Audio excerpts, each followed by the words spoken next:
Senador Bong Revilla Jr. nakauwi na sa pamilya matapos payagang makapagpiyansa ng Sandigan Bayan. Senator Loren Legarda, mariing pinabulaanan ang mga paratang ukol sa umano'y 10 billion pesos solar franchise project. Ombudsman itinangging pamumulitika ang investigasyon laban sa senadora at anak na si Congressman Leandro Leviste. Malacanang sinabing hindi pa nagtatapos ang laban kasunod ng inisyong Temporary Restraining Order o TRO sa aumento sa sahod ng mga manggagawa. At panibagong dagdag sa presyo ng LPG ipatutupad ngayong Agosto. Bahagyang rollback sa presyo ng mga produktong petrolyo inaasahan sa susunod na linggo. Malakas ang ebidensya laban kay dating Senador Revilla. Yan ang pinaninindigan ng Office of the Ombudsman sa kabila ng pagpayag ng Sandigan Bayan 3rd Division na makapagpiyansa ang dating mambabatas sa kasong malversation. Sa pahayag na inilabas ng Office of the Ombudsman, iginagalang nila ang naging ruling ng hukuman. Ngunit nagtitiwala sila sa kanilang mga investigasyon laban rito. Isinasangkot si former Senator Revilla bilang proponent at nakinabang sa umano'y Ghost Flood Control Project sa Pandi, Bulacan na nagkakahalaga ng 92.8 million pesos. Ayon sa Ombudsman, gagamitin nila ang lahat ng paraan para mapatunayang guilty ito sa flood control scandal. Hindi kontento ang Office of the Ombudsman sa mga impormasyong ibinigay ni dating Department of Public Works and Highways Secretary Manuel Bonoan kaugnay ng investigasyon sa umano'y bilyong pisong anomalya sa mga flood control projects. Ayon kay Ombudsman Crispin Remulla, patuloy pa rin nilang sinusuri kung ipagpapatuloy pa ang planong gawing state witness si Bonoan o mananatili itong isa sa mga akusado sa kaso. Ano yan? Pinag-aaralan namin ngayon yan. Kasi magbigay ako ng instructions. I want him to be forthcoming about everything. To give the complete information. Hindi pwede mag-hold back the information. And especially, pag sa restitution, dapat malinaw. And we are evaluating it now. Babala pa ni Ombudsman Remulla kung mananatiling hilaw o kulang ang testimonya ni Bonoan, mas mabuti pa umanong ituloy na lamang ang pagsasampa ng kaso laban dito kasama ang iba pang inirereklamo. Kasi sabi ko nga, kung ang value ng kanyang testimony ay hilaw, wag na lang. Tuloy na namin yung kaso sa kanya. Diba? We're evaluating it. Ganyan yan eh. Lalabas ang katotohanan. Yan ang pinanghahawakan ni Senator Loren Legarda matapos ibunyag ng Office of the Ombudsman na iniimbestigahan na sila ng kanyang anak na si Batangas 1st District Representative Leandro Leviste para sa reklamong plunder at graft kaugnay ng umano'y maanomalyang solar energy projects. Hindi naman makukuha ng 21-year-old, 21 lang si Leandro nun. Yung prangkisa na exclusive, kung hindi tinulungan ng nanay niya na chairman noon ng Finance Committee ng Senado. Parang appropriations siya ng House, Finance Committee ng Senado. At ginamit niya yung kanyang posisyon para makakuha ng prangkisa yung anak niya. Ayon sa senadora, sa buong karera niya sa politika, pinangalagaan niya ang kanyang integridad. Kaya naman ang mga aligasyong ibinabato umano sa kanila ay hindi makatarungan. Wala pa silang natatanggap na opisyal na komunikasyon mula sa Office of the Ombudsman. Ngunit ngayon pa lamang anya ay kaya niyang sabihin na walang batayan ang mga paratang at walang pondo ng bayan ang nadawit dito. Hindi isinasantabi ng National Bureau of Investigation ang anggulong destabilisasyon at character assassination laban sa ilang matataas na opisyal ng pamahalaan. Ginawa ng opisyal ang pahayag matapos ang nangyaring rescue operation ng NBI National Capital Region sa 5 babae na umano'y biktima ng human trafficking.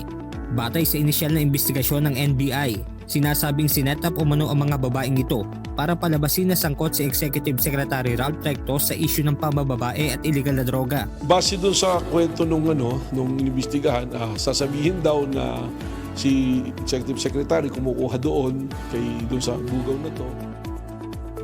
Samantala, mariin namang pinabulaanan ni Congressman Leviste ang mga paratang. Giit ng kongresista, wala siyang kinalaman sa umano'y pambababae ni E.S. Recto at hindi niya kailanman nakausap ang mga individual na nag-aakusa sa kanya. Itinanggi rin ng kampo ni former Secretary Paras sa mga ibinibintang sa kanya.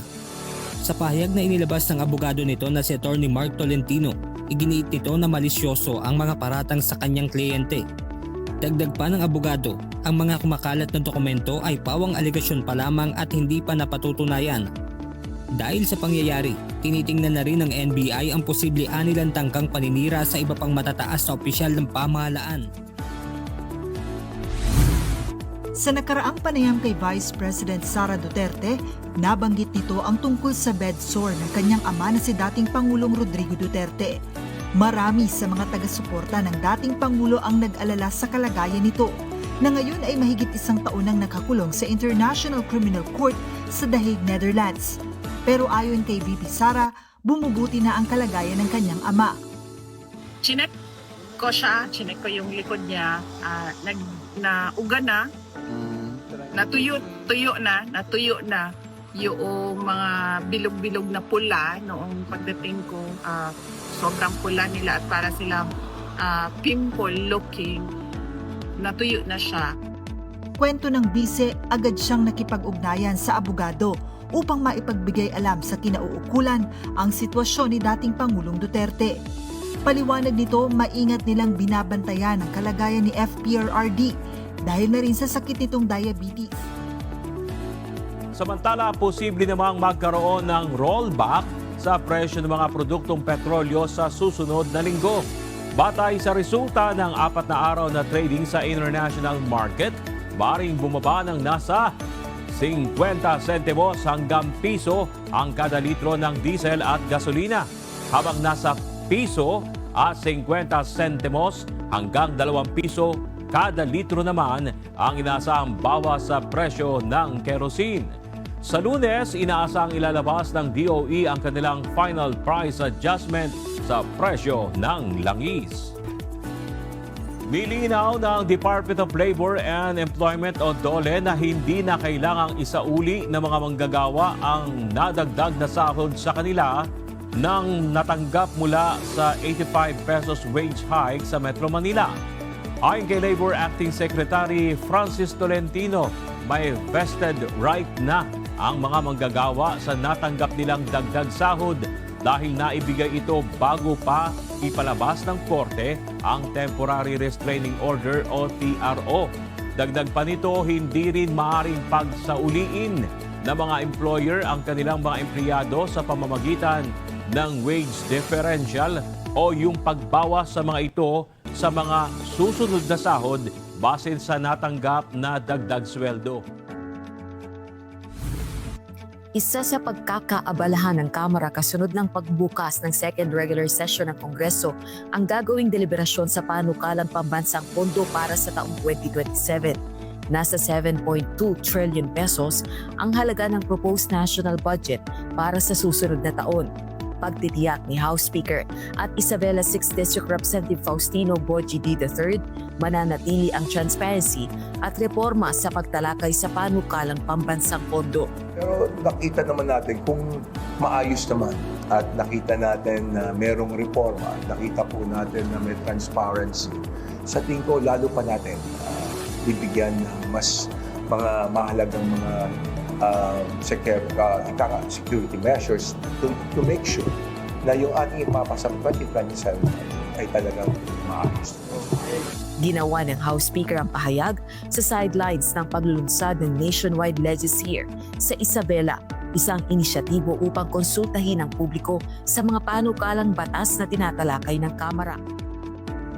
Hindi pa umano target ng International Criminal Court o ICC si US President Donald Trump. Ayon yan mismo kay Trump, bagamat aminado siya na posible itong mangyari balang araw.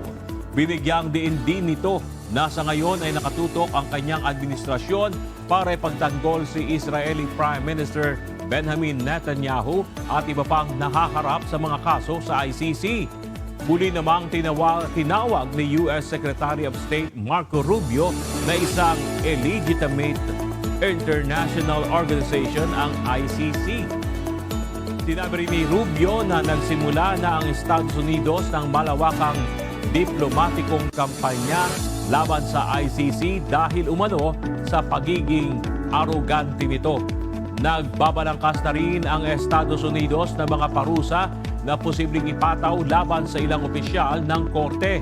Sa ngayon, patuloy na nadaragdagan ang bilang ng mga bansang kumakalas na sa ICC, kabilang na ang Chad at Venezuela, habang patuloy pang nananawagan ang Washington na sumunod na ang iba pang member state ng ICC na mag-withdraw sa nasabing international tribunal.